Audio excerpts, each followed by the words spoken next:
le programme. Nous commencerons par la prière de la faculté d'administration. Nous allons par la suite vous présenter la présentation du livre par le professeur François. Nous commencerons par les commentaires du directeur de l'UPC, professeur Daniel Ngoy. Monsieur le Premier ministre honoraire, éminents professeurs et estimés collègues, la faculté d'administration des affaires et des sciences économiques de l'Université protestante au Congo se trouve privilégiée et honorée de recevoir cette cérémonie de vernissage du livre dont le contenu est totalement exceptionnel. Et à cette occasion, pour saluer votre présence en ces lieux, elle vous souhaite vivement la bienvenue. Sentez-vous chez vous et passons ensemble, sous les merveilleux regards de notre Seigneur, un moment béni.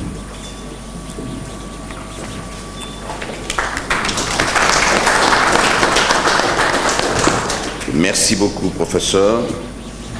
Nous allons, avant de vous présenter les co-auteurs, vous signaler que l'ouvrage que nous célébrons ce jour est un chef-d'œuvre intellectuel de très grande qualité. Il est écrit par des passionnés de la macroéconomie. Le professeur Kabuya Kalala est professeur à l'université de Kinshasa et à l'université protestante au Congo, ici où nous nous trouvons, où il est titulaire des cours de macroéconomie, économie bancaire et technique de prévision et de programmation financière depuis, tenez-vous bien, 4 décennies. Pour mémoire, le professeur Kabuya Kalala avait obtenu son master en économie à l'université de la Californie du Sud, à Los Angeles plus précisément, aux États-Unis, en 1970 et son doctorat en économie à l'université de Montréal au Québec, nous sommes là au Canada, en 1976. Il a été professeur invité notamment à l'université catholique au Congo, à l'université nationale du Rwanda à Kigali, à l'université Marien Ngouabi au Congo-Brazzaville, à l'Université nationale du Bénin, à Lomé au Togo, et il est chercheur invité à l'Institut des politiques et des gestions du développement de l'Université d'Anvers en Belgique. Par ailleurs, dans le passé, il a également occupé plusieurs postes stratégiques dans les secteurs académiques, ici en République démocratique du Congo, notamment vice-doyen chargé de la recherche et directeur de l'Institut des recherches économiques et sociales, IRES en sigle, à la faculté des sciences économiques et de gestion de l'université de Kinshasa.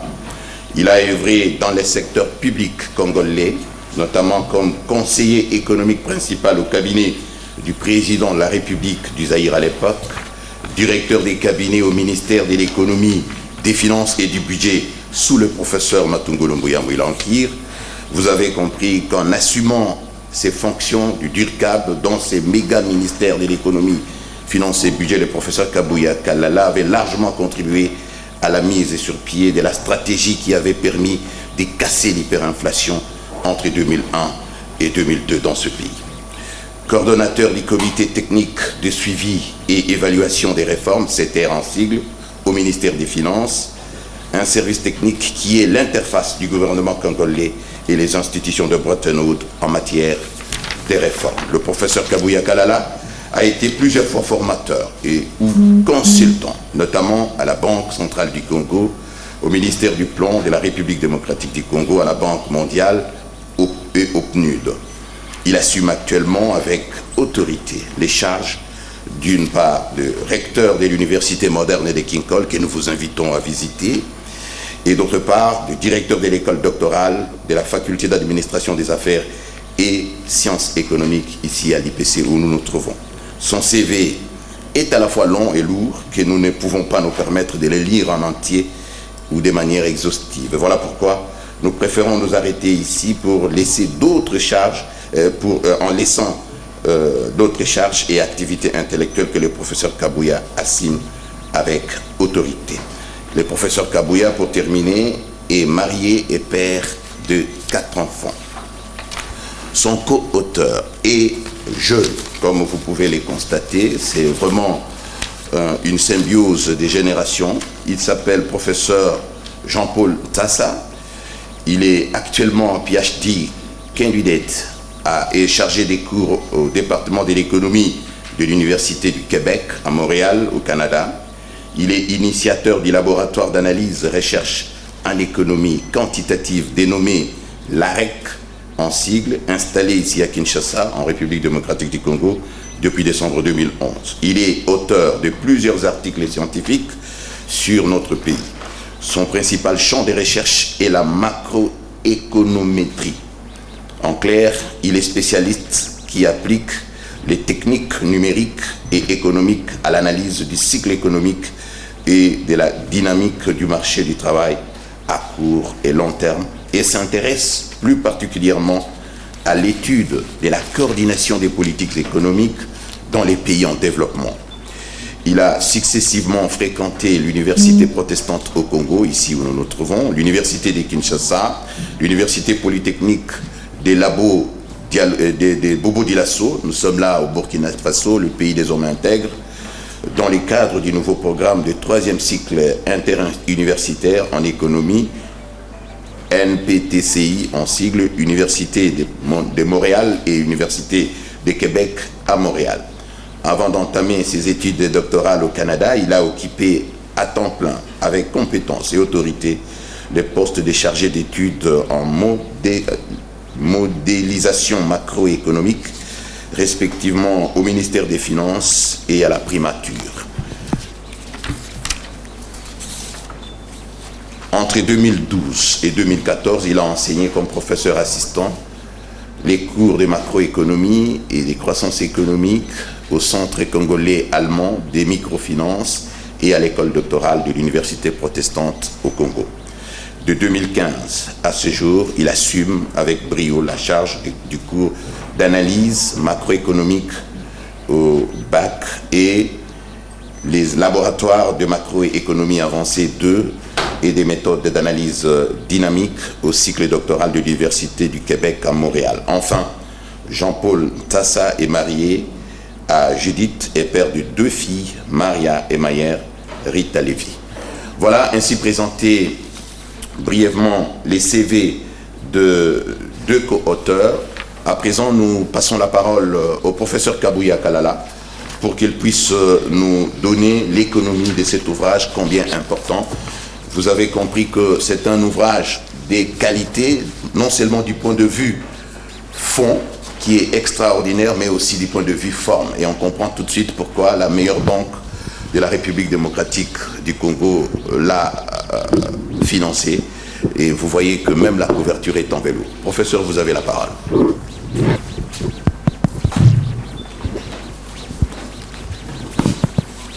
Merci beaucoup, monsieur le modérateur, monseigneur le recteur de l'Université protestante au Congo, monsieur les membres du comité de gestion de l'UPC, messieurs les doyens, chers collègues professeurs, chers chefs de travaux et assistants, distingués invités, mesdames et messieurs. Nous sommes très honorés, mon co-auteur et moi-même, par votre présence très réconfortante à cette modeste cérémonie du vernissage de notre livre, dont le premier manuscrit remonte à avril 2010. Avant toute chose, nous tenons à adresser nos vifs remerciements à la Raw Bank, particulièrement à la personne de son directeur général, M. Thierry Thiemans, à la fois pour le sponsoring de la publication de notre ouvrage et pour la préface bien à propos qui l'accompagne. Nous remercions tout autant l'Université protestante au Congo pour toutes les facilités qui ont concouru à l'organisation de l'événement de ce jour. Toute notre gratitude à son Excellence Matata Ponyo, Premier ministre honoraire, qui a accepté de procéder dans les prochaines minutes au vernissage de notre livre. en guise d'entrée en la matière, nous vous convions à lever le voile sur ces livres à travers ce questionnement qui est légitime de tout lecteur éventuel. On peut commencer. En fait, nous pensons que, ensemble avec vous, vous vous posez sûrement la question de savoir pourquoi nous avons écrit ces livres et pourquoi nous avons retenu les titres qui vous a été lu tout à l'heure et quelle est la trame du livre. Et puisque nous sommes à l'université, quel est l'apport de ce livre au plan pédagogique? Nous avons en fait un constat. Si vous allez sur le marché du livre, il y a beaucoup de livres de macroéconomie, mais ce sont des livres qui s'adressent, pour la plupart d'entre eux, aux pays du Nord, à l'Amérique, les États-Unis, le Canada, la France, ainsi de suite. Et les exemples qui sont cités dans ces livres portent sur ces pays-là. Nous avons bien sûr constaté que la plupart des livres qui existent sur le marché s'adressent à des catégories différentes d'étudiants. Vous verrez des livres de macroéconomie des niveaux intermédiaires et des niveaux avancés, ainsi de suite. Partant de ces constats, nous nous sommes résolus de contribuer, bien sûr, à la variété d'ouvrages de macroéconomie, mais sur deux plans. D'abord, en prenant en compte les besoins spécifiques des pays en développement comme les nôtres. Et aussi en mettant en un seul volume pratiquement 3 livres. Vous voyez, c'est un livre de 650 pages à peu près. La préoccupation, c'est de faire en sorte que ces livres soient utilisés aux 3 niveaux de formation dans les nouveaux programmes qui est déjà en vigueur chez nous, les LMD, licence, maîtrise et doctorat. Donc, il y a des chapitres que le professeur peut choisir pour adapter l'enseignement selon les niveaux d'enseignement. Mais l'avantage, c'est qu'on a 3 livres en un seul. Quel est le champ d'analyse? Puisque j'ai dit que les livres qui existent s'adressent essentiellement aux pays du Nord. Nous avons pris la République démocratique du Congo comme notre champ de mire. Pourquoi nous avons fait ce choix? D'abord, nous avons une riche expérience, dans le sens où, si on regarde le parcours de l'économie congolaise de 1960 à 2015, on va se rendre compte que nous avons une variété d'expériences, notamment, il y a une grande instabilité macroéconomique, une grande volatilité également. Il y a cette vulnérabilité qui ne nous quitte pas au soubresaut de la conjoncture extérieure, économie extravertie, exportant essentiellement des produits miniers. Quand les cours sont à la hausse, nous en profitons. Quand les cours sont à la baisse, évidemment, ça nous affecte. Mais il n'y a pas que ça. Nous avons renoué aussi avec la croissance économique depuis 2002. Et bien sûr, avec une relative stabilité du cadre macroéconomique. Tout ceci mis ensemble, je pense que ça peut servir comme modèle pour illustrer la plupart des problèmes d'ordre macroéconomique et pourquoi pas la nécessité d'intervenir par des politiques appropriées. Le livre est dimensionné, bien sûr, de la manière qu'on peut déjà voir à travers les titres. Les titres, c'est macroéconomie, fondement, microfondement et politique. Donc, nous avons un triple objectif. D'abord, c'est de mettre en avant ce qu'on peut considérer comme étant des fondements traditionnels de la macroéconomie. Ensuite, c'est de proposer aussi une introduction au microfondement des modèles macroéconomiques dits modernes. Et enfin, nous voudrons illustrer comment les politiques macroéconomiques peuvent être abordées dans l'un ou l'autre, dans l'une ou l'autre de ces deux approches-là. Bien sûr, on peut dire qu'il n'y a pas que ça comme problème macroéconomique qu'on peut étudier. Certains auraient voulu, par exemple, que nous puissions aussi aller en profondeur sur des problèmes de développement, pourquoi pas, sur des aspects des institutions, avec la macroéconomie, le rôle de la démographie. Mais vous vous rendez compte, si nous avions à prendre tout cela, ça encore 5 autres années, et peut-être un volume 3 fois plus grand que celui que nous vous proposons aujourd'hui. Donc, nous avons dû faire un choix. Et ce choix s'est imposé, comme je l'ai dit, parce que l'objectif, c'est d'abord d'introduire nos étudiants à ce que nous considérons comme étant ce qui s'est fait sur la frontière de la recherche macroéconomique aujourd'hui. Ça serait malheureux que nos étudiants qui partiraient d'ici pour d'autres cieux se retrouvent finalement, je dirais, perdus, parce que la macroéconomie que nous enseignons ici n'est pas celle qu'ils vont rencontrer en Europe, au Canada et ailleurs. Donc, premier objectif, nous voulons que nos étudiants soient mis sur des problèmes qui se situent sur la frontière de la recherche macroéconomique. Et bien sûr, deuxième contrainte, comme je l'ai dit tout à l'heure, c'est de garder quand même les livres dans une dimension relativement acceptable. Nous sommes déjà là à 640 pages et plus. Quelle est la trame du livre? Parce qu'en fait, il faut avoir un fil conducteur. Nous avons construit le contenu de ces livres autour de 2 idées essentielles que nous avons empruntées à Duprier et collaborateurs. Il s'agit en premier lieu de l'idée selon laquelle l'économie, après tout, est les mouvements. L'économie change et n'évolue pas de manière linéaire. Et la deuxième idée, c'est que l'économie est soumise à des chocs de manière fréquente. Ce sont ces chocs-là qui font que l'économie fluctue autour de sa trajectoire tendancielle. L'écart entre les fluctuations et cette évolution tendancielle, c'est ce que nous appelons généralement les écarts de production. Voilà, donc juste pour vous donner une idée, sur l'écran, vous avez à gauche l'évolution au-dessus de l'économie congolaise de 1960 jusqu'à 2015, qui était la dernière année où nous avions des données. Et en bas, vous avez l'évolution de l'économie américaine. Vous pouvez voir que l'évolution de l'économie américaine donne une tendance croissante pratiquement régulière. Et si vous regardez l'évolution de l'économie congolaise sur une longue période, il y a eu un premier moment de croissance et puis nous avons connu une grande chute dans les années 90. Et bien sûr, comme je l'ai dit tout à l'heure, en 2002, la remontée a commencé. Mais ça, c'est la tendance à long terme.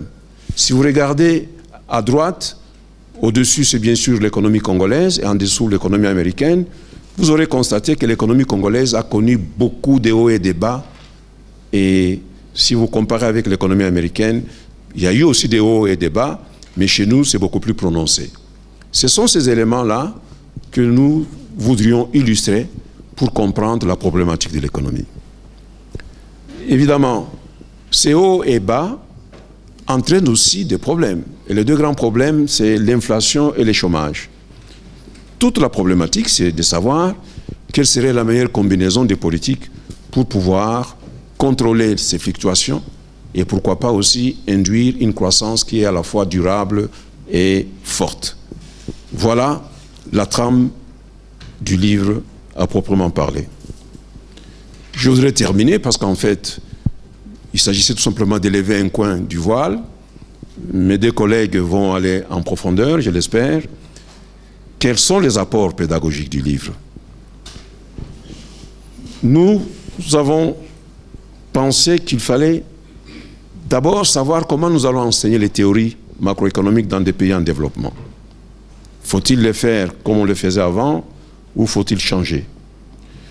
Comment nous allons montrer que les théories que nous apprendrons aux étudiants peuvent effectivement servir comme d'outils d'analyse qui soient à la fois crédibles, mais aussi opérationnels, dans le sens d'améliorer la conception et l'évaluation des mesures de politique économique.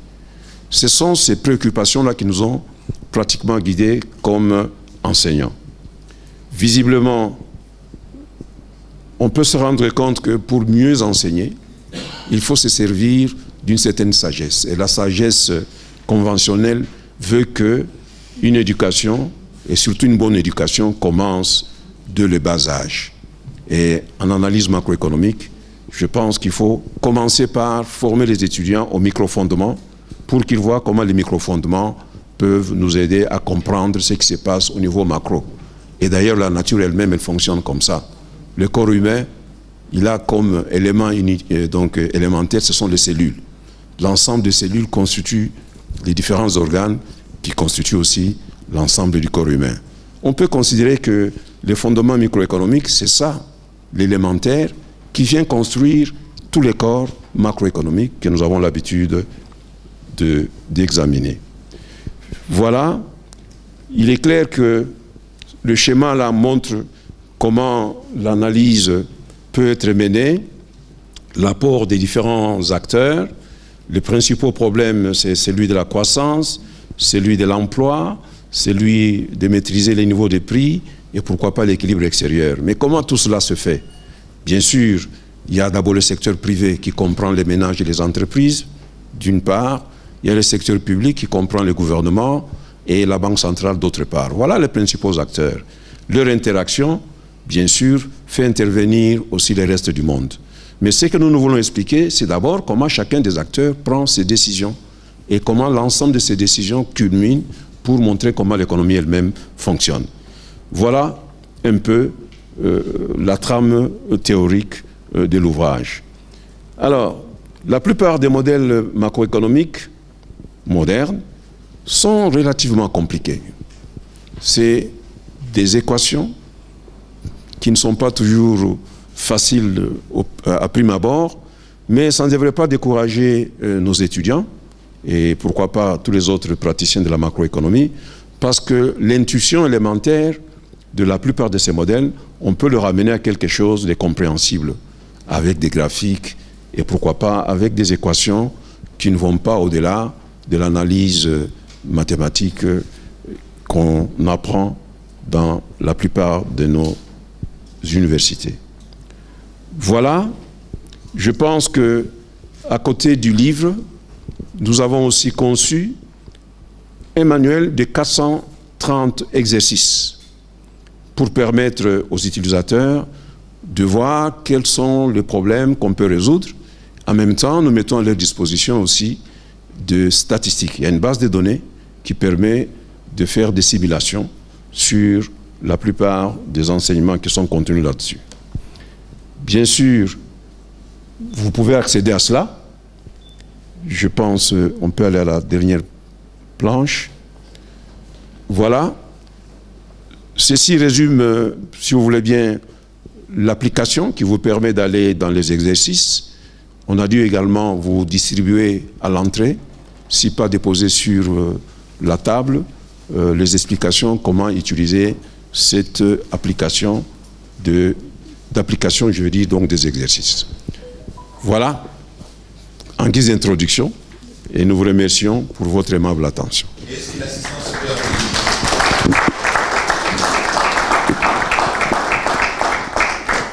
Voilà, l'anecdote des étudiants se confirme. Lorsque le professeur Kabouya enseigne, il est charismatique. Même les étudiants qui dérangent ces disciplines et suivent les cours attentivement. Alors, nous allons passer aux commentaires. Le premier commentaire sera fait par le professeur Florent Moukeni. Vous avez 5 minutes. Merci beaucoup. Je remercie d'abord les organisations, surtout les deux auteurs, pour m'avoir associé à cette cérémonie de vernissage. Mais quand il m'a contacté, je me suis dit, mais qu'est-ce qu'un microéconomiste peut dire sur un livre de macroéconomistes, eux qui voient grand, nous qui voyons petit.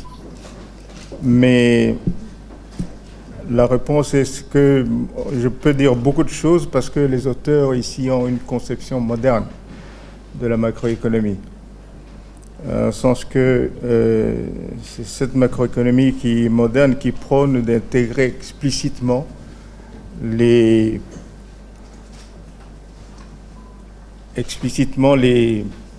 les fondements microéconomiques dans le modèle macroéconomique. Et c'est sur ces fondements microéconomiques que je vais baser mes commentaires. Je dirais également un mot à la fin sur la valeur ajoutée pédagogique de ces livres. Le professeur Gabouya en a parlé largement, mais je vais faire mes commentaires à moi également. Alors, sur les fondements microéconomiques,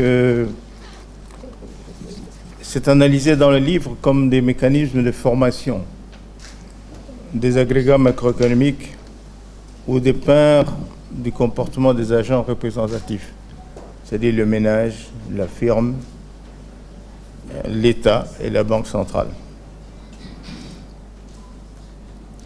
Pour le ménage, par exemple, les auteurs analysent en profondeur les deux types de modèles. Le modèle de consommation et loisirs,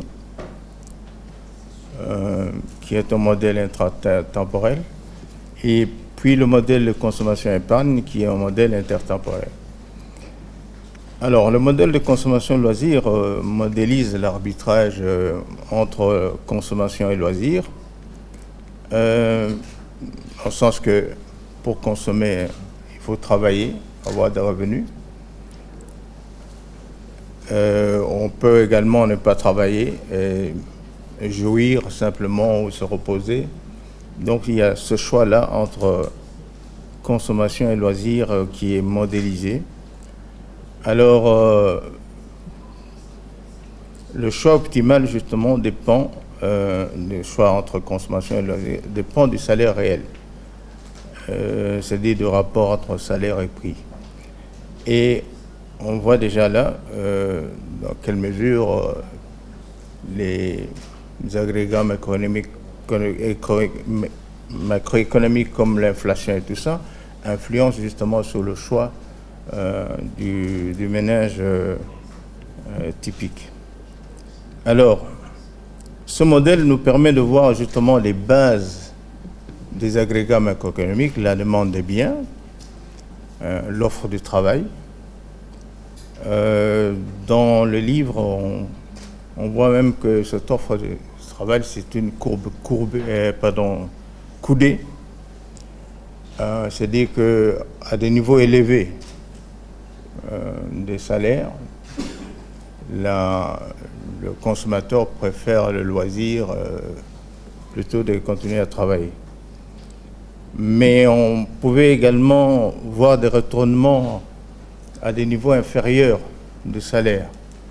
C'est-à-dire que quand les salaires sont tellement bas, bon, les gens refusent de travailler également. Alors, ils font de l'informel, ils font des travaux en dehors du système normal. Également, ils se livrent parfois à du banditisme, parce que justement, c'est la seule façon pour eux de trouver des revenus. Alors, ceci pose justement les questions, par exemple, du salaire minimum, en deçà duquel on ne peut pas aller. Et donc, c'est toutes ces questions-là, vous voyez, à partir de ce modèle qui peuvent être abordées. Le deuxième modèle, c'est le modèle de consommation-épargne. Cette fois-ci, l'arbitrage est entre consommer pour une satisfaction élevée au temps présent ou épargner pour consommer plus tard.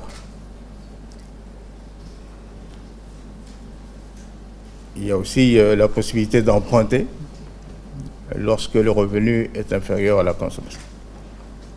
Alors, le choix optimal ici dépend du rapport des prix, prix présent, prix futur, et de taux d'intérêt.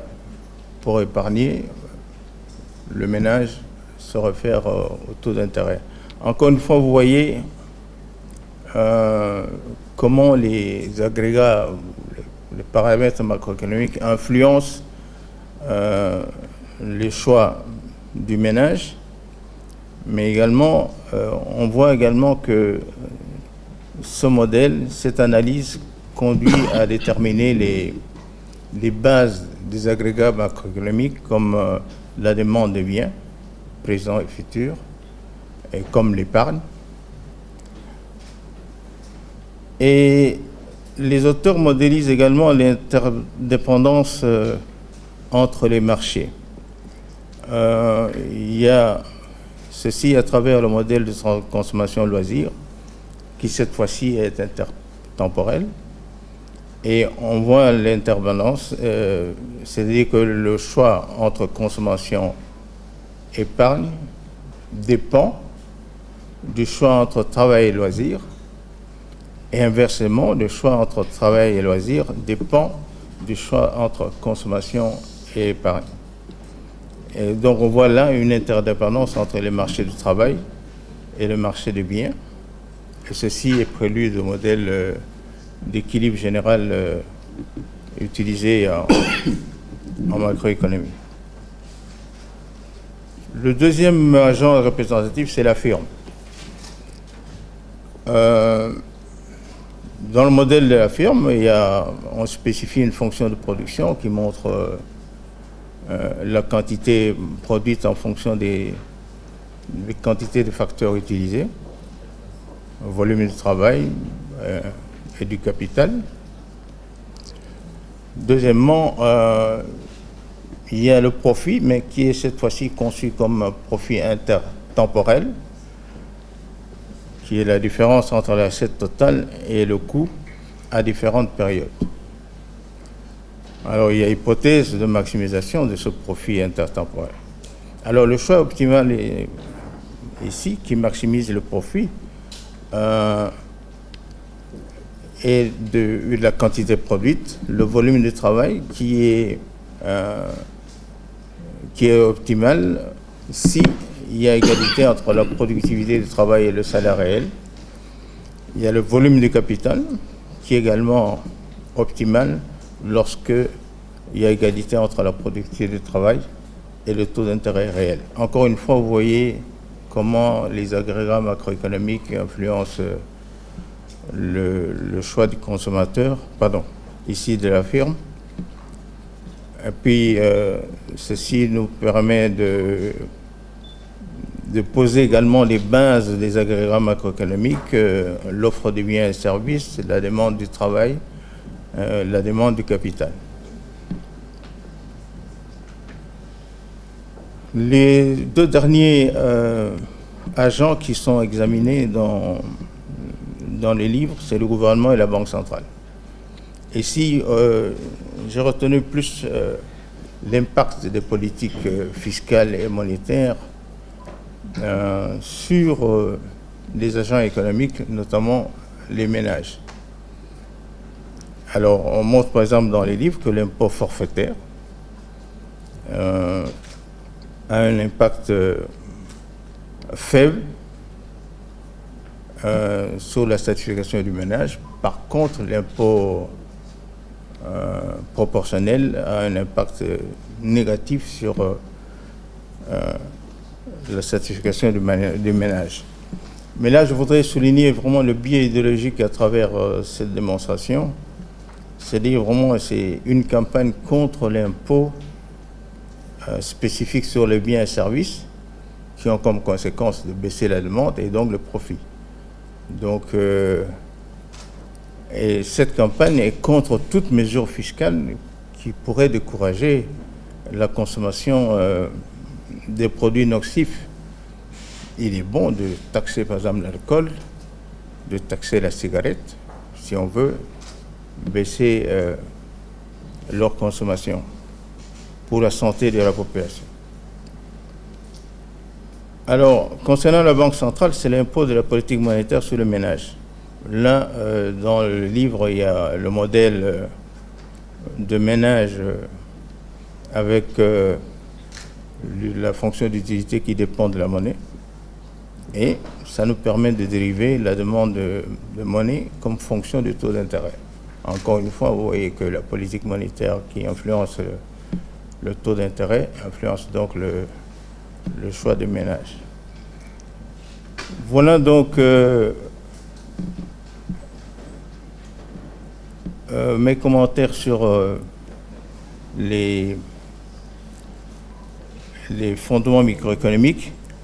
En conclusion, je dirais que le livre porte bien sur une consommation moderne de la macroéconomie, c'est-à-dire celle qui explicite, comme je disais, les fondements microéconomiques des agrégats et modèles macroéconomiques à travers la modélisation des comportements des agents, l'impact des politiques macroéconomiques sur ces comportements-là, l'interaction entre les agents et les bases des agrégats macroéconomiques. Donc sur ce plan, il y a lieu de féliciter les auteurs. Alors, quelle est la valeur ajoutée pédagogique? Je vais aller rapidement puisque le professeur Gabouya en a parlé en long et en large. Il y a d'abord cette transversalité par rapport au niveau d'études. Effectivement, les livres essaient de couvrir les matières de 3 cycles, la licence, la maîtrise, le doctorat, ce qui est une bonne chose. Et l'explication dans le livre est vraiment systématisée, détaillée sur les concepts et les problématiques posées. Je voudrais simplement demander qu'on puisse un peu organiser, équilibrer les niveaux de formation, de formalisation mathématique. Je voudrais qu'on renvoie certains développements ou démonstrations mathématiques dans des annexes des chapitres. Vraiment, il y a une inflation de mathématiques qu'il faut combattre comme l'autre inflation. Je voudrais également qu'on allège le niveau mathématique dans les parties destinées à la licence. Vraiment, surtout dans les micro-fondements, le niveau des mathématiques, comme vous vous inquiétez, est quand même assez élevé. Il y a moyen de rendre ça plus accessible aux étudiants de licence. Alors, la deuxième valeur ajoutée, c'est sur les outils d'apprentissage et les illustrations qui sont dans les livres. Comme le professeur Gabouya a dit, il y a 420 exercices qui accompagnent le manuel, ce qui est beaucoup. C'est intéressant. Et ces exercices sont conçus pour motiver l'étudiant à réviser les matières apprises et à faire des recherches bibliographiques et statistiques pour trouver les solutions aux problèmes. Ce qui est très intéressant pour vraiment l'assimilation de ce qui est dans le livre. Alors, s'agissant des illustrations, je peux dire que nombre des concepts d'analyse des modèles traités dans le livre ont été illustrés, surtout dans le cas de la RDC. Notamment le modèle d'équilibre général dynamique stochastique dans la simulation des dynamiques à court et à long terme. Ceci en se référant aux travaux des auteurs congolais, Mavungu, Tangoma, Sasa, ce qui est vraiment une bonne chose. Et puis on trouve dans le livre également des orientations pour les travaux de recherche futurs. Et ces orientations seront utiles vraiment pour illustrer les parties du manuel qui sont sans illustration quand même. Par exemple, sur les micro-fondements, la seule illustration qui est là-dedans est tirée de l'économie américaine. Donc, il y a moyen d'utiliser ces orientations de recherche pour justement faire une recherche dans ce domaine des micro-fondements. Alors, je voudrais dire, pour terminer, que ces travaux de recherche seront ardus dans le micro-fondement à cause du manque de données microéconomiques. Vraiment, nous, en microéconomie, on a du mal à faire des recherches parce qu'il n'y a pas de données. On a attendu les enquêtes, les récentes enquêtes 1, 2, 3, puis la matrice, par exemple, de comptabilité sociale de l'INES, pour faire de recherche, mais sinon, c'est difficile d'estimer même une fonction de production sur des entreprises ici, mais vous aurez du mal à collecter les informations. Mais ces travaux de recherche seront aisés quand même en macroéconomie, où l'abondance des données donne lieu à une profusion plutôt de travaux. Il y a vraiment une abondance de données collectées par la Banque centrale, par la Banque mondiale, le Fonds monétaire, etc. Donc en macroéconomie, il n'y aura pas de problème. Alors, c'est ce qui explique que tous les travaux en économie maintenant au Congo sont en macroéconomie.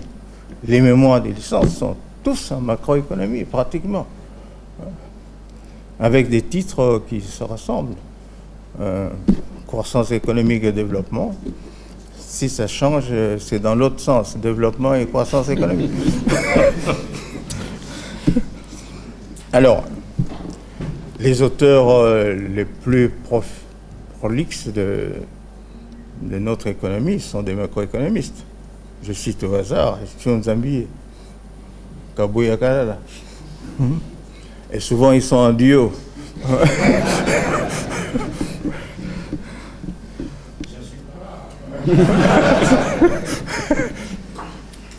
Et même les thèses, pour le monde, pratiquement toutes les thèses sont en macroéconomie.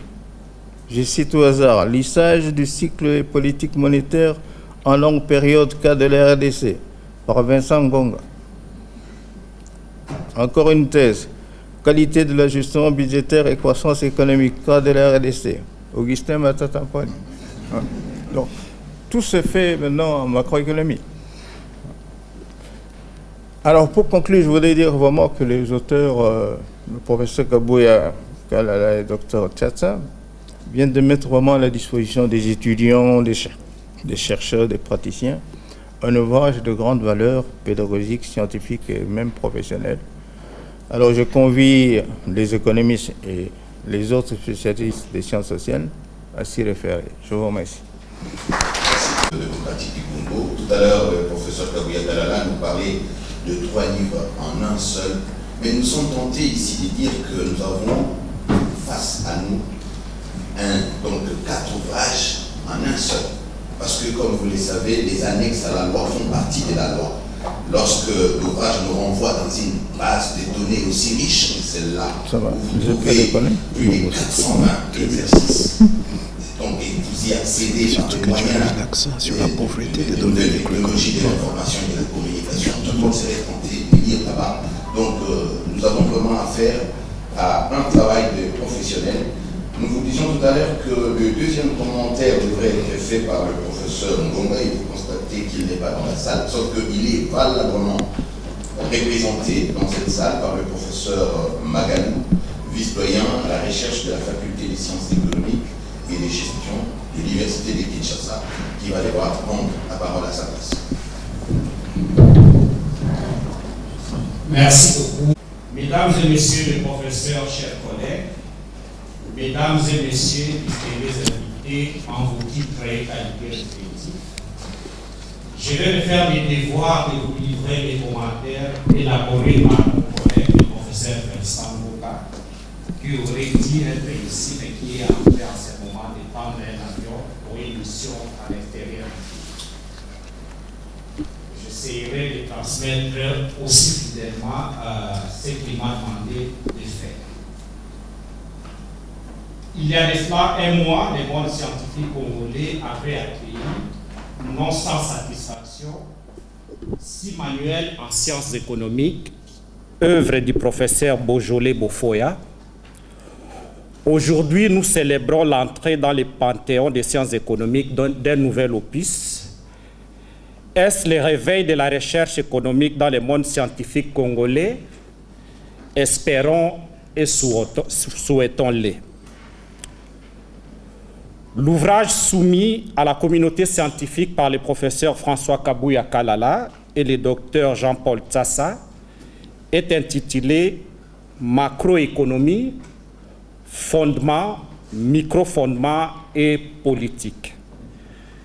Il comporte 652 pages et est structuré en 5 parties dont la substance est la suivante. La première partie, composée de 4 chapitres, est consacrée à la vue d'ensemble de la macroéconomie. La deuxième partie, déclinée en 3 chapitres, porte sur les fondements de l'analyse macroéconomique. La troisième partie planche sur les micro-fondements en macroéconomie. La quatrième partie, structurée en 3 chapitres, traite de l'équilibre macroéconomique. Enfin, la 5e partie, organisée en 5 chapitres, analyse la dynamique macroéconomique. La conclusion, ou mieux, le chapitre conclusif, aborde et soulève les questions de fond sur la recherche et les grands enjeux en macroéconomie pour le passé, le présent et l'avenir.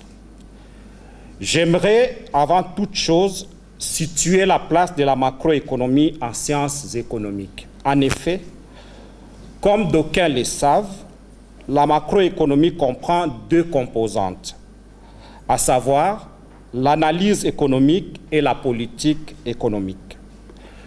L'analyse économique consiste en la formulation de théories explicatives de la réalité. Elle est fondée sur la démarche scientifique reposant sur 3 étapes. L'observation, la formulation des hypothèses et leur vérification par la confrontation à la réalité. La politique économique a comme soubassement l'analyse économique. Elle se situe au niveau de l'action. Elle est la réponse à un malaise qui se pose dans la réalité et de ce fait, elle est pragmatique. Mais pour être plus rigoureuse, plus formalisée et plus systématique, la science économique utilise des outils tels que l'économétrie, les mathématiques, les statistiques, la comptabilité, la démographie, etc. Ces matières sont essentielles à la science économique. À côté de ces matières essentielles, la science économique recourt à d'autres disciplines considérées comme instruments d'appui ou de soutien, tels que l'informatique, la gestion des ressources humaines, l'histoire, la gestion de l'environnement, etc. Permettez-moi, après ces rappels théoriques, de passer au scalpel l'ouvrage qui nous rassemble ces jours. Je commencerai d'abord par dégager la substance de l'opus avant de plancher sur les observations qui l'appellent et de terminer par une conclusion. Substance de l'ouvrage.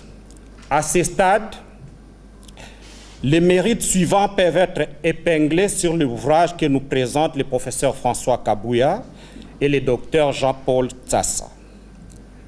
De la cristallisation sur l'essentiel des grandes étapes de la macroéconomie, de l'éclairage des enjeux actuels de la macroéconomie, de la pertinence des modèles utilisés et de l'application de la macroéconomie dans les économies en développement.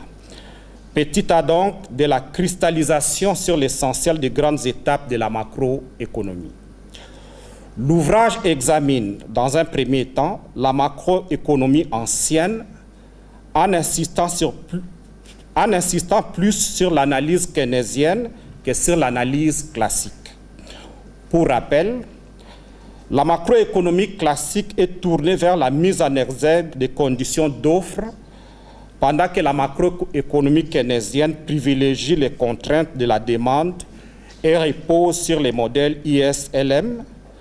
Ces modèles constituent l'instrument par excellence de l'analyse de la coordination des politiques économiques, basée notamment sur les principes d'affectation de Mendel et de cohérence de Tinbergen. L'ouvrage planche, dans un deuxième temps, sur la macroéconomie moderne, portée par le développement de la nouvelle école classique et de la nouvelle école keynésienne, et de leurs compromis avec comme ingrédients les anticipations rationnelles, la critique de Lucas et les micro-fondements. Ces derniers, en lieu et place des agrégats, se fondent sur les comportements des institutions, principalement les ménages, les entreprises et l'État. Les micro-fondements marquent la fin du non-bridge de Keynes entre la macroéconomie et la microéconomie. Il est à relever que la macroéconomie contemporaine, dans ses différentes versions, est le produit de deux ruptures entre les courts et les longs termes, puis entre les taux d'inflation et les taux de chômage, et enfin d'une réconciliation.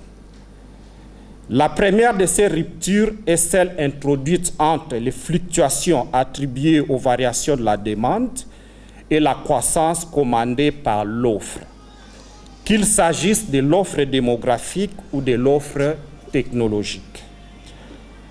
La deuxième de ces ruptures est celle qui dissocie les taux d'inflation résultant des dérives budgétaires et monétaires dont le gouvernement porte la responsabilité et les taux de chômage dont les niveaux naturels ou structurels témoignent du degré d'imperfection des marchés des biens et du travail. La réconciliation qui suit cette dernière rupture consiste à faire l'équilibre de long terme entièrement déterminé par les technologies et les préférences, un attracteur unique signifiant que tout écart est résorbé, sinon immédiatement, du moins à très bref délai. De ce fait, le court terme est absorbé par les longs termes et n'a plus d'existence propre. C'est de cette manière que s'est constitué un corpus doctrinal commun aux économies de la nouvelle école classique et à ceux de la nouvelle école keynésienne. Les uns et les autres retiennent comme référence cet équilibre de long terme et pronostiquent que s'en approcher au plus près ne peut qu'améliorer le bien-être global. Petit b, éclairage des enjeux actuels de la macroéconomie. Le nouveau consensus qui a dominé la macroéconomique moderne à partir des années 80 reposait sur une structure fondamentalement néoclassique. Des marchés efficients qui convergent seuls à l'équilibre naturel et un rôle très limité pour la politique macroéconomique, surtout monétaire, pour lisser les fluctuations. La crise financière internationale de 2008 à 2009 a ébranlé ces consensus en marquant le retour en force de l'activisme budgétaire et monétaire, du moins dans le monde académique. Ainsi, Olivier Blanchard, en s'éloignant du consensus qu'il a contribué à façonner, conclut que la macroéconomie devrait être renforcée et repensée. Mais renchérit-il, la direction à prendre reste à préciser. Pour ce faire, des pistes sont suggérées par rapport aux directions thématiques faisant l'objet de grands enjeux à la frontière de la recherche en macroéconomie. En effet, les études menées dans les 15 meilleurs départements d'analyse macroéconomique à travers le monde dégagent un consensus sur l'orientation de la macroéconomie vers les thématiques suivantes. L'approfondissement de la coordination des politiques, la non-orthogonalité entre la croissance et les cycles, sans préjudice de l'interaction réglée entre les deux phénomènes. Les recours à l'histoire des faits économiques pour une meilleure compréhension de la macroéconomie, le caractère essentiel mais non fondamental des mathématiques, de l'économétrie et des statistiques en macroéconomie, la prise en compte de l'hétérogénéité des agents économiques. Il reste à relever les faiblesses par rapport à deux thématiques. La première concerne le peu d'attention accordée aux sources de choc et la deuxième a trait à la dichotomie entre la recherche et l'enseignement. Aujourd'hui, il est établi que la qualité de la recherche détermine le niveau de l'enseignement. Petit c, de la pertinence des modèles utilisés. L'opus passe en revue tant les modèles keynésiens que les modèles canoniques d'inspiration néoclassique jusqu'à cumuler à la synthèse DGCE, Dynamic General Stochastic Equilibrium. Tous ces modèles ont accompagné la systématisation de l'analyse macroéconomique. Il est crucial de relever aujourd'hui que l'économétrie, en tant qu'outil à la disposition des économistes, joue un rôle essentiel dans l'approfondissement de la rigueur et d'explication des phénomènes économiques. Seulement, elle doit se garder des développements sans prise avec les réels. Elle doit ni sacrifier, ni occulter, moins encore solder la réalité économique. Petit d, de l'application de la macroéconomique dans les économies en développement. La macroéconomie ancienne, classique et keynésienne, a les péchés originels bypassés tant les chocs structurels que l'impact sur l'économie des formes institutionnelles ou organisationnelles. Cet impair constitue le fonds de commerce de la critique adressée à la macroéconomie par rapport aux spécificités en économie de développement. Malgré la prise en compte par la macroéconomie contemporaine de ces chaînons manquants de la macroéconomie ancienne, la critique est invariante du père au fils. L'honnêteté plaiderait pour une relecture, mieux une remise en cause de cette critique éculée. Celle-ci ne résiste d'ailleurs pas à certaines évidences conjoncturelles véhiculées par la macroéconomie moderne, dont la pierre angulaire est l'équilibre entre la demande et l'offre globale. Au regard du modèle OADA, un surplus de demande intérieure par rapport à l'offre, justifié par un accroissement significatif de l'investissement, donne lieu à l'augmentation de l'activité. En effet, comme le fait remarquer Richard Coe, c'est la chute de l'investissement qui produit la contraction de la demande globale, suffisamment forte avec des effets adverses sur la production. Cette interprétation s'applique bel et bien aux économies en développement. À titre d'exemple, la croissance élevée de l'activité d'une moyenne de 7% l'an observée en RDC entre 2010 et 2015 a été notamment expliquée par l'augmentation substantielle du taux d'investissement. Par ailleurs, il a été vérifié dans nos économies en développement que la fin de la monétisation des déficits publics s'accompagne d'un ralentissement remarquable de la croissance monétaire et partant d'une faible inflation. Cela a été vécu en RDC entre 2010 et 2015, où l'inflation a été en moyenne de 3% l'an, correspondant à une croissance monétaire moyenne de 19,5% contre un minimum sécuritaire de 50% l'an. La reprise de financement monétaire du déficit public entre 2016 et 2017 s'est accompagnée d'une résurgence de l'inflation qui est passée de 23% en 2016 à 55% en 2007, consécutive à des croissances monétaires de 40 à 56%. Observation.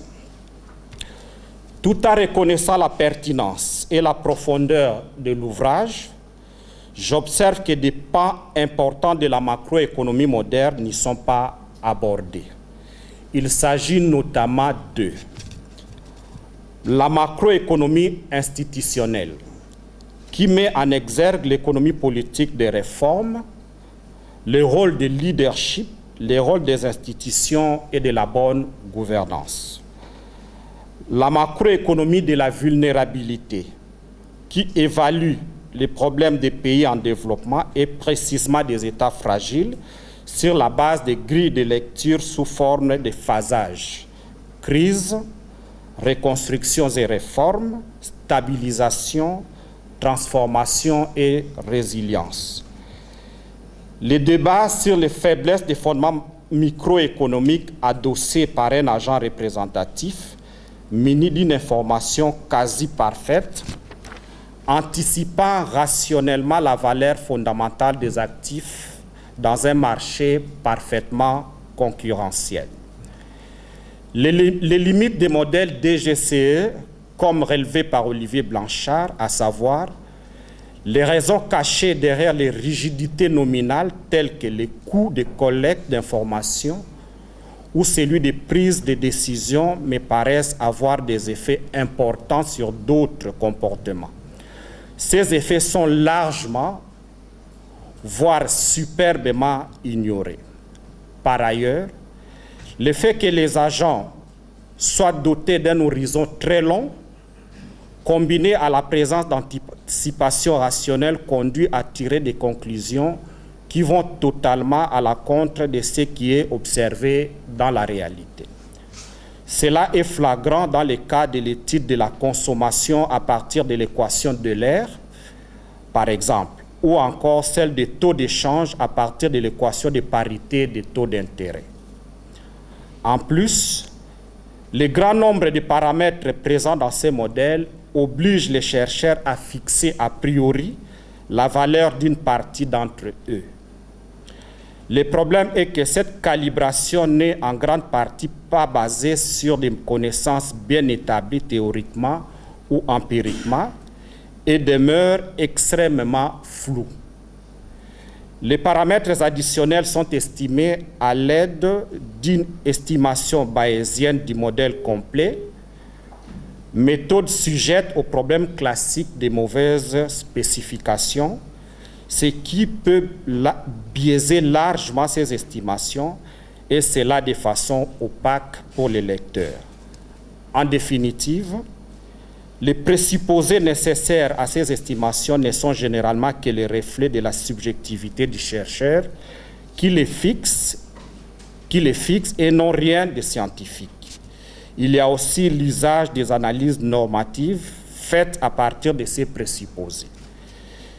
Il y a aussi l'usage, pour s'améliorer, les modèles DGCE doivent accepter de reposer plus largement sur les restes de la recherche en économie.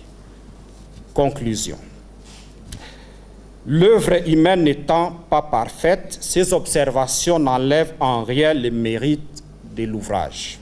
En effet, l'ouvrage soulève les débats contemporains sur la place et les perspectives de la macroéconomie.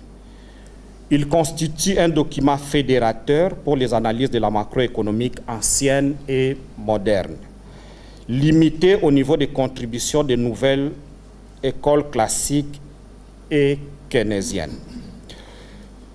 Toutes mes félicitations aux auteurs et bon vent à l'ouvrage. Je vous remercie. Nous allons maintenant passer la parole à Monseigneur le recteur pour qu'il puisse nous exhorter. Donc une exhortation académique en rapport bien sûr avec cet ouvrage. À messieurs les professeurs, membres du corps académique, ici présents, à messieurs et mesdames les assistantes et assistants, membres du corps scientifique, ici présents, distingués invités à vos titres et qualités, chères étudiantes, chers étudiants, j'espère qu'il y en a quelques-uns qui sont ici,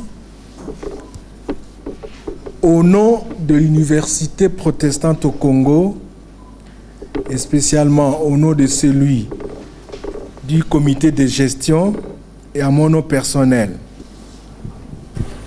je suis heureux de votre participation à cette cérémonie de vernissage du précieux livre Macroéconomie, fondements, micro-fondements et politique, dont les deux co-auteurs sont les professeurs Kabouya Kalala et les doctorants Tchassa Jean-Paul, un futur professeur aussi à l'UPC. Comme nous venons de l'entendre, ce livre est une véritable mine du savoir, tant pour les étudiantes et étudiants en sciences économiques que pour les académiques et les scientifiques qui sont ici ou qui ne le sont pas. Je saisis donc cette opportunité pour vous exhorter tous à emboîter le pas à ces deux brillants auteurs, dans la mesure où le travail fait en synergie permet toujours de mieux capitaliser les expériences et les connaissances individuelles afin d'aboutir à un output de qualité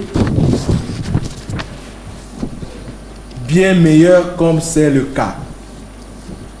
Ce livre respire la fraîcheur du savoir en macroéconomie et la longue et riche expérience accumulée durant plusieurs années de prestations comme professeur, consultant, technocrate, ayant largement contribué à conseiller les principaux hommes politiques qui avaient et ont encore la charge de la gestion de l'économie et des politiques monétaires de notre pays.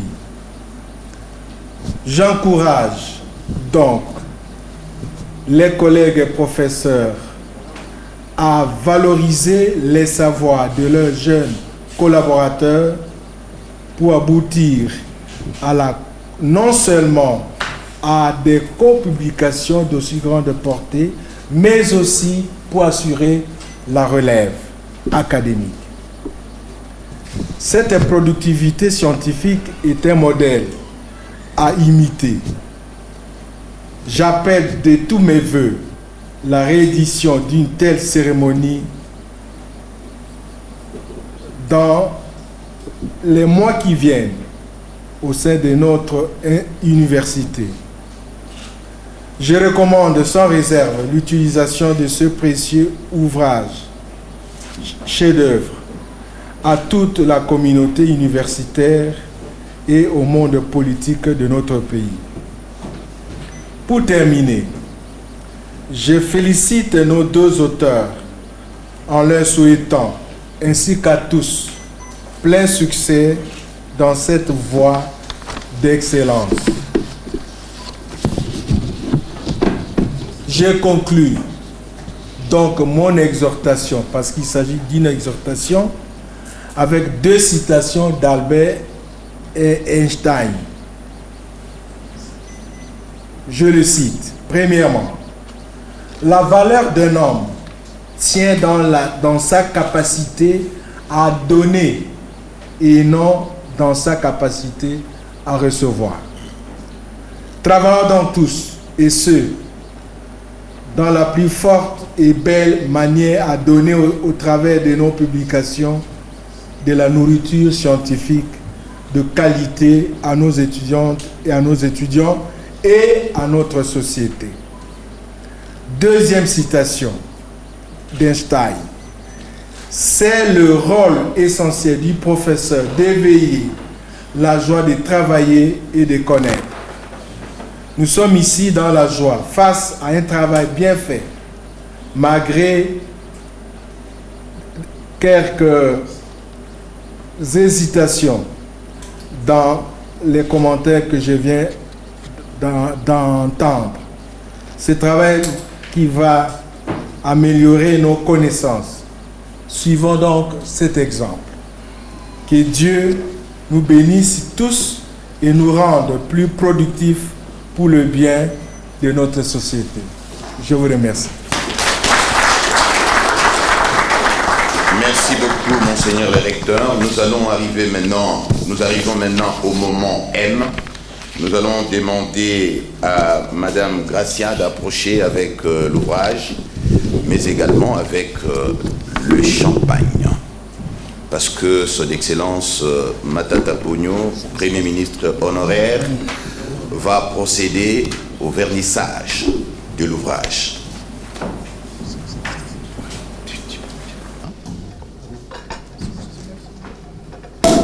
Voilà, ça mérite quand même les applaudissements, non? On voit parfois, on procède à des vernissages des ouvrages avec le vin de palme, avec Vitalo, mais ça c'est le champagne, et pas n'importe lequel. VIP. Alors, Excellence, Monsieur le Premier ministre honoraire, vous avez la parole. Monsieur le recteur de l'Université protestante au Congo, Monsieur le membre du comité de gestion de l'Université protestante au Congo, Monsieur le professeur, c'est pour moi à la fois un honneur et un plaisir de pouvoir participer à cette cérémonie de vernissage de ces livres sur la macroéconomie.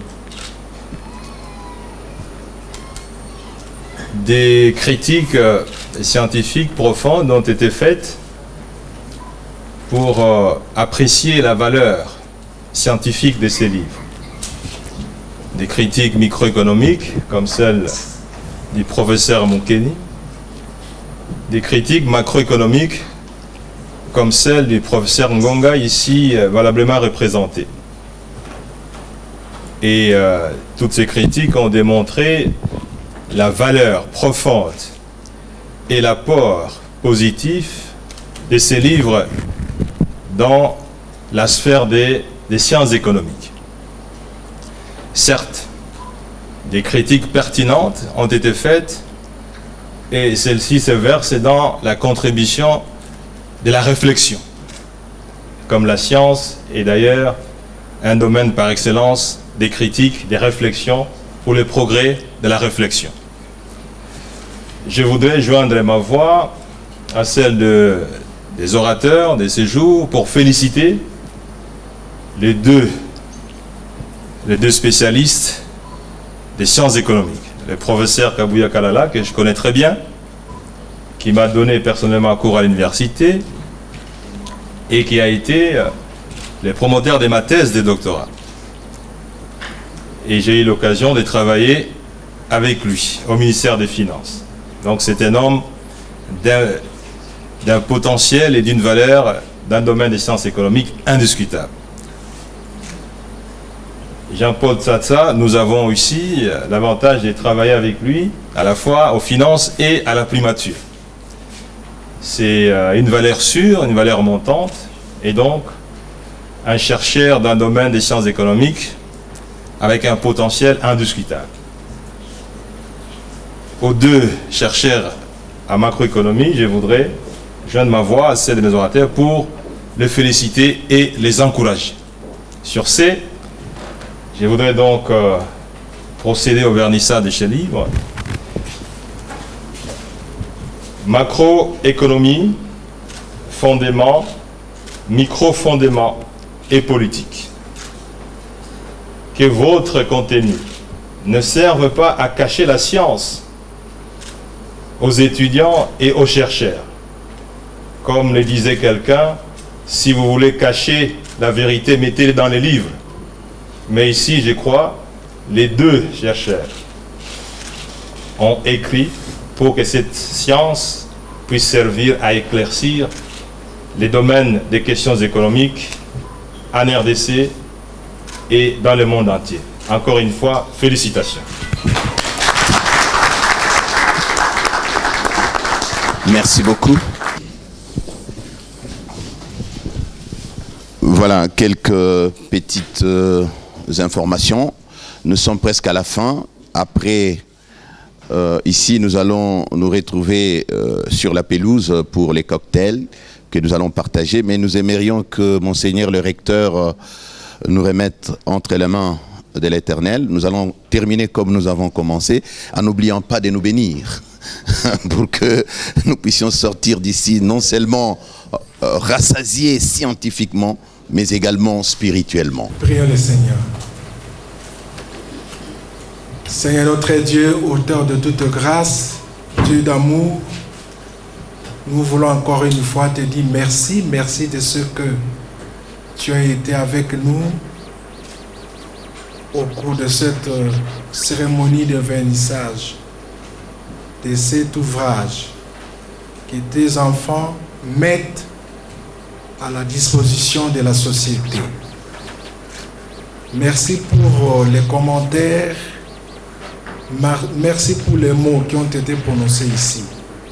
Tout cela, c'est pour la gloire, non pas de quelqu'un parmi nous ici, présent, mais pour ta seule gloire. Continue à bénir les auteurs, continue à leur donner la force pour qu'ils continuent à écrire d'autres ouvrages qui seront lus par les gens, qui seront lus par notre société. Oui Seigneur, qu'est-ce que nous pouvons encore ajouter? Nous voulons te remercier. Nous voulons te remercier très sincèrement pour avoir été avec nous. Au moment où nous voulons quitter cette salle, nous voulons demander à ce que ton Saint-Esprit nous accompagne dans nos pas jusqu'à arriver dans nos maisons et que nous soyons prêts à aller t'écouter demain, ton jour de repos, dimanche, parce que c'est un jour qui t'est consacré. Nous te le demandons au nom de toi, Père, Fils et Saint-Esprit. Recevons la bénédiction du Seigneur.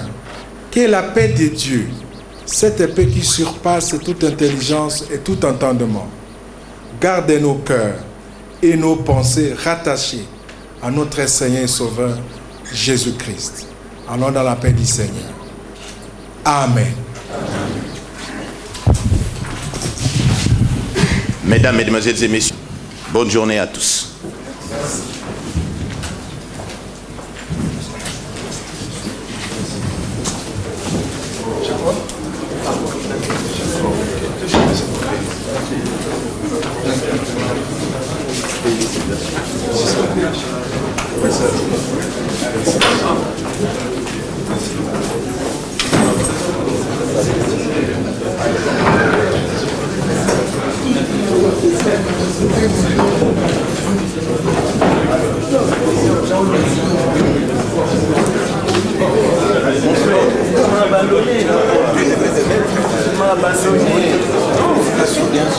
Professeur, je crois que vous avez été dans, c'est pas un peu à la jury, mais vous étiez devant en tant que commentateur, je suppose. En tant que commentateur, et justement peut-on connaître un peu, avoir un peu l'économie justement de votre commentaire. Ouais. Mes commentaires se sont portés sur deux contenus de cet ouvrage. D'abord, les fondements microéconomiques, étant donné que je suis spécialiste en microéconomie, donc je me suis attardé sur cet aspect, disons cet aspect de l'ouvrage, c'est-à-dire voilà, les modèles macroéconomiques doivent se baser sur des fondements microéconomiques, c'est-à-dire sur des mécanismes qui, à travers les comportements des ménages, des firmes, de la Banque centrale et du gouvernement, permettent de fonder les agrégats macroéconomiques. Et maintenant, quel est un peu votre avis sur votre avis, peut-être votre code, parce que c'est un petit à côté de cet ouvrage. Ouais. C'est un bon ouvrage, d'abord parce que justement ça porte sur la macroéconomie moderne, qui justement demande qu'on lit les fondements microéconomiques des modèles macroéconomiques. Deuxièmement, je trouve que l'ouvrage est assez bien illustré, mais il manque quand même certaines illustrations de certaines parties de l'ouvrage. Sinon, c'est bien illustré. Et puis, pédagogiquement, l'ouvrage permet vraiment de faire l'apprentissage de la macroéconomie, et ce, sur 3 cycles universitaires, la maîtrise, le doctorat et la licence. C'est quand même un stock de 600, plus de 650 pages, 652, 650 pages. Effectivement, le volume est trop élevé. C'est pourquoi j'ai demandé que certains développements mathématiques ne puissent pas figurer dans les livres, sinon alors dans les annexes, pour diminuer un peu le volume de... Oui. Mais il y a justement ce recours à l'économétrie. Vous êtes professeur d'économétrie, vous êtes mon ancien prof. Comment jugez-vous cela? Pour le moment, justement,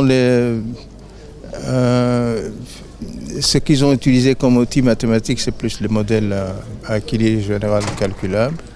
Et ça, justement, ça ne recourt pas à l'économétrie, comme l'a souligné un des condensateurs. C'est plutôt en calibrage, ou même on impose même certains paramètres. Je crois que l'économétrie devait être plus utilisée dans la partie microfondement. Justement, là, comme je l'ai dit dans mes commentaires, on est limité par l'absence de données. Merci beaucoup, professeur. Oui. Après que le bébé soit sorti, quelles sont vos impressions? Bon, mes impressions, c'est que je me sens satisfait, dans le sens que, voilà, après plusieurs années d'enseignement de la macroéconomie, il faudrait quand même laisser quelque chose pour améliorer ce que nous donnons comme contenu à nos étudiants. D'autant plus que nous l'avons fait avec un de nos anciens qui est sur le point de décrocher son doctorat. C'est pratiquement un travail qu'on peut considérer comme le passage du flambeau, de l'ancienne génération à la nouvelle génération. C'est beaucoup plus ça qui fait ma joie. Et justement, professeur, nous nous rendons compte que c'est un ouvrage volumineux, plein de matières, fondements, micro-fondements politiques. Mais entre-temps, nous apprenons également que c'est un ouvrage qui est contextualisé, notamment à la République démocratique du Congo. Justement, comment vous avez fait pour y arriver? Bon, ce que nous avons fait, c'est faire une bonne lecture d'abord de notre propre économie et voir qu'est-ce que nous pouvons reprendre comme élément qui vient éclairer les différentes théories que nous enseignons en macroéconomie et surtout montrer dans quelle mesure les politiques budgétaires et monétaires peuvent nous aider à maîtriser les fluctuations conjoncturelles et induire une croissance qui est à la fois forte et durable. Merci beaucoup, professeur. Merci beaucoup. Une grosse brique, comme vous savez vous-même en faire. Et quelles sont vos impressions d'abord? Non, moi je crois que c'est d'abord il faut féliciter les deux professeurs. Il y a rarement de publications dans le domaine de macroéconomie. On en parle beaucoup et il y a des enseignements qui sont donnés au niveau de l'université. Et il était important de pouvoir disposer d'un manuel. C'est pratiquement un manuel, comme il l'a dit, un manuel à tous les niveaux, licence, maîtrise et doctorat. Je crois que c'est un enseignement très très important. C'est un ouvrage très intéressant, bien sûr assez volumineux, mais un ouvrage intéressant puisque dans ce domaine, nous n'avons pas beaucoup de publications. Oui, et c'est un ouvrage qui est, on peut dire, à jour parce que on parle pratiquement, il y a beaucoup d'économétrie, de macroéconométrie. Oui. Comment pouvez-vous justifier ce recours à la mesure économique? Non, c'est-à-dire que vous ne pouvez pas faire la macroéconomie sans recourir aux statistiques et sans recourir à l'économétrie. Et d'ailleurs, souvent, les étudiants ont des difficultés à comprendre la macroéconomie à cause de l'insuffisance qu'ils ont dans le domaine des mathématiques et des statistiques. Donc il faut absolument avoir cette base-là. Et c'est ainsi qu'au niveau, par exemple, de DEA, à la faculté des sciences économiques, nous avons renforcé la dimension mathématique pour permettre aux étudiants de bien comprendre la macroéconomie. Et nous avons constaté également que les étudiants ont énormément de difficultés en première licence en ce qui concerne le cours de macroéconomie, essentiellement parce qu'il y a des insuffisances énormes dans le domaine des mathématiques et des statistiques. Donc il faut absolument, c'est une base pour bien comprendre la macroéconomie. Donc il faut absolument renforcer ça. Oui, si vous permettez, je sais que ça tient aussi à cœur, dans ce manuel, ce que c'est intéressant, on a essayé d'aborder aussi des questions liées typiquement à l'économie congolaise. Que dites-vous un peu de cette innovation? Ah oui, mais parce que vous savez, lorsque vous observez l'évolution d'une économie, vous devez naturellement recourir aux agrégats. vous devez nécessairement voir le comportement d'un certain nombre d'indicateurs. Et là, inévitablement, vous êtes dans la macroéconomie. Lorsque vous essayez de voir l'évolution des PIB, l'évolution des taux d'inflation, l'évolution des taux d'échange, inévitablement, vous entrez dans l'analyse macroéconomique. Donc, c'est tout à fait normal. Lorsque vous voulez étudier l'économie d'un pays, vous devez nécessairement recourir à la macroéconomie. Monsieur Sekana, passionné de l'économie, macroéconomie, fondement, microfondement, politique, un ouvrage qui sort de l'ordinaire, plus de 400 pages. D'abord, votre commentaire. Voilà, d'abord pour moi c'est un honneur de modérer une cérémonie comme celle-ci, consacrée au vernissage d'un ouvrage de qualité, un ouvrage qui fera date, je dirais la bréviaire des passionnés de la macroéconomie en République démocratique du Congo. Vous savez, nous avons appris à comprendre les mouvements de l'économie. Et aujourd'hui, à travers cet ouvrage, nous venons de comprendre qu'il y a moyen d'interpréter chaque mouvement de l'économie et surtout prendre des précautions pour adapter des politiques qui conviennent à la circonstance et trouver des résultats. Et ce n'est pas n'importe qui a béni cet ouvrage. D'abord, c'est dans une institution chrétienne. Vous avez vu, on a commencé par la prière pour terminer par la prière avec la bénédiction de Monseigneur le recteur, mais également les mots prononcés par le Premier ministre honoraire Augustin Matata Ponyo, qui a prouvé à la face du monde que la République démocratique du Congo dispose de l'expertise nécessaire pour gérer son économie. Vous savez, même au niveau du Fonds monétaire international, ils étaient étonnés de constater qu'en 2012, nous avons atteint un taux de croissance économique de 9,5%, sans apport des institutions de Bretton Woods, notamment le Fonds monétaire international. Eh bien, c'est parce qu'on a appliqué les formules qui viennent d'être couchées dans cet ouvrage. Donc il y a moyen de faire des choses à notre manière, avec nos réalités, sans toutefois se référer aux réalités extérieures que nous importons de l'extérieur. Voilà pourquoi j'invite tous les passionnés de la macroéconomie à pouvoir lire cet ouvrage de bout en bout. Et ce n'est pas un ouvrage. Comme le disait le professeur Kabouya, c'est 3 ouvrages en un seul. Et moi j'ajoute, c'est 4 ouvrages en un seul. Parce qu'en plus de 3 ouvrages qu'on trouve dans ce volume, vous avez une base de données à laquelle vous accédez par de moyens de nouvelles technologies de l'information et de la communication. Et vous naviguez entre 420 exercices. C'est pour vous dire que les choses sont en train de bouger dans la bonne direction, dans la modernité. Donc on ne peut plus seulement se limiter à lire un ouvrage, mais on peut également aller nager dans des exercices pour développer d'autres théories et comprendre, appréhender les mouvements de l'économie. Donc moi je suis plus que comblé parce que les co-auteurs me fassent confiance pour que je puisse modérer cette cérémonie grandiose, pour moi c'est vraiment quelque chose d'extraordinaire. Voilà pourquoi j'ai couché dans le livre d'or, donc l'ouvrage qui a été transformé en livre d'or, que cet ouvrage est dédié aux générations présentes et futures. Il faut les lire et les relire, et nous attendons des co-auteurs les tomes 2, dans lesquels peut-être on pourra prendre en charge toutes les observations, notamment celles soulevées par le professeur Ngonga. Il ne faut pas toujours qu'on attende que les ouvrages nous viennent de l'extérieur. Nous ne devons pas être des consommateurs des connaissances importées. Nous devons être aussi des producteurs de connaissances, parce que nos connaissances commencent à donner des résultats escomptés et nous étonnons le monde. C'est en cela, je suis très fier des co-auteurs, et j'invite d'autres professeurs à pouvoir suivre l'exemple. Vous voyez là, on a un jeune, il a l'âge de son enfant, et l'ancien Kabouya le professeur Kabuya Kalala donne le cours de macroéconomie depuis 4 décennies, je l'ai dit.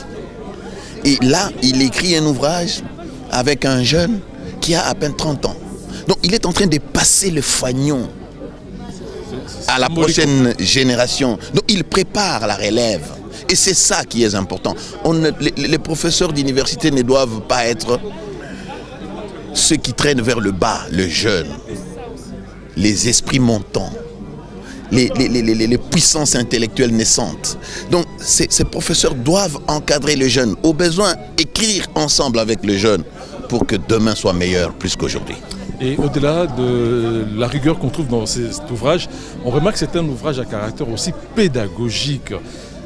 Des étudiants vont facilement apprendre. Vous savez, j'ai donné une anecdote quand j'ai modéré. Le professeur Kabuya a une particularité. Il a un charisme de l'enseignement.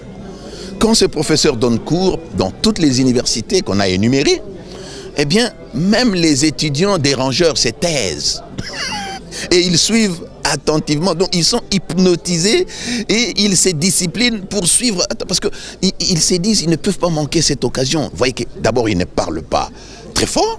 Il parle calmement, avec des exemples, avec méthode. C'est comme si c'est quelqu'un qui est en train d'asseoir la matière. Il prend la matière à droite et il assoit ça dans votre cerveau.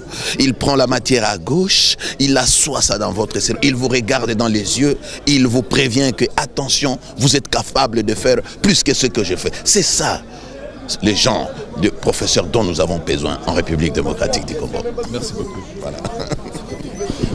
Cet ouvrage à la communauté scientifique, c'est un produit, un résultat d'un long parcours, d'une persévérance dans le travail, puisque le premier manuscrit de cet ouvrage date d'avril 2010.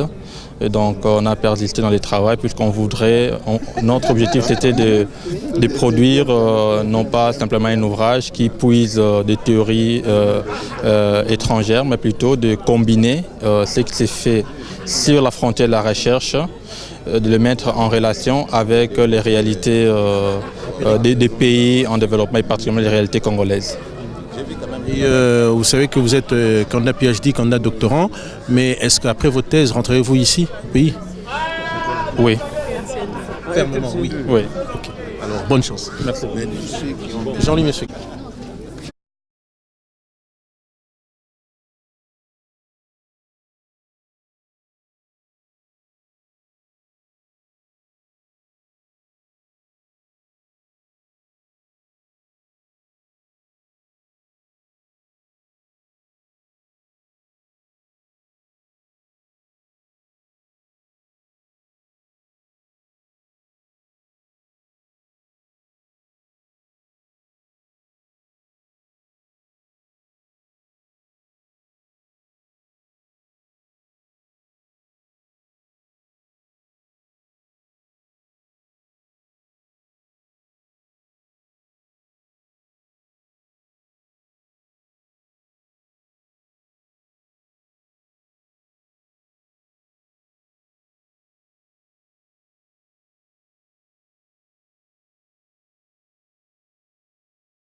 Un nouvel ouvrage scientifique porté sur le fonds baptismaux, c'est samedi 7 juillet 2018. C'était à l'Université protestante au Congo, rédigé par le professeur Kabuya Kalala et les doctorants Jean-Paul Tsassa. Ce livre a été présenté par ses auteurs et baptisé par le Premier ministre honoraire Matata Ponyo Mapon. Reportage de Jean-Louis Miasekama, Étienne Kumba et Landry Nyangui Lostine. Les étudiants et économistes congolais recourent le plus souvent aux manuels étrangers. Ils peuvent maintenant compter sur macroéconomie, fondement, microfondement et politique, rédigé en 652 pages par le professeur François-Xavier Kabuya Kalala et le doctorant Jean-Paul Tsassa. Il a été baptisé par le Premier ministre honoraire Augustin Matata Ponyo. Macroéconomie, fondement, microfondement et politique. Que votre contenu ne serve pas à cacher la science aux étudiants et aux chercheurs. Comme le disait quelqu'un, si vous voulez cacher la vérité, mettez-le dans les livres. Mais ici, je crois, les deux chercheurs ont écrit pour que cette science puisse servir à éclaircir les domaines des questions économiques en RDC et dans le monde entier. Les deux auteurs livrent leurs impressions. Je me sens satisfait dans le sens que, voilà, après plusieurs années d'enseignement de la macroéconomie, il faudrait quand même laisser quelque chose pour améliorer ce que nous donnons comme contenu à nos étudiants.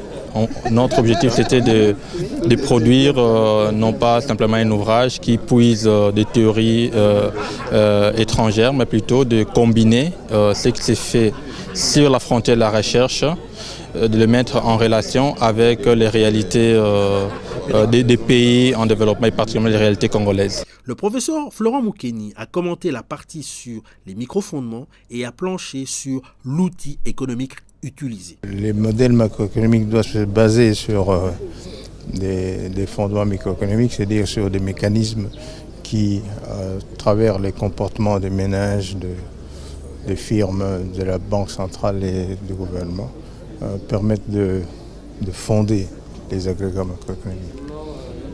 C'est un bon ouvrage, d'abord parce que justement ça porte sur la macroéconomie moderne, qui justement demande qu'on lit les fondements microéconomiques des modèles macroéconomiques.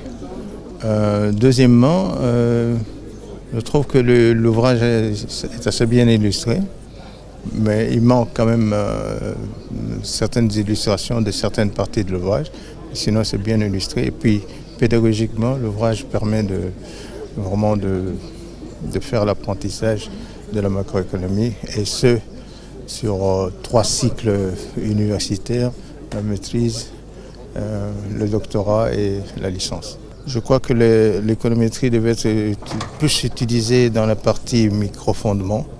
Justement, là, comme je l'ai dit dans mes commentaires, on est limité par l'absence de données.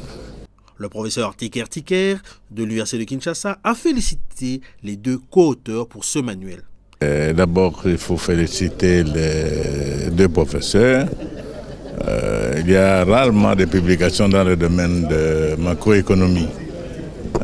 On en parle beaucoup et il y a des enseignements qui sont donnés au niveau de l'université.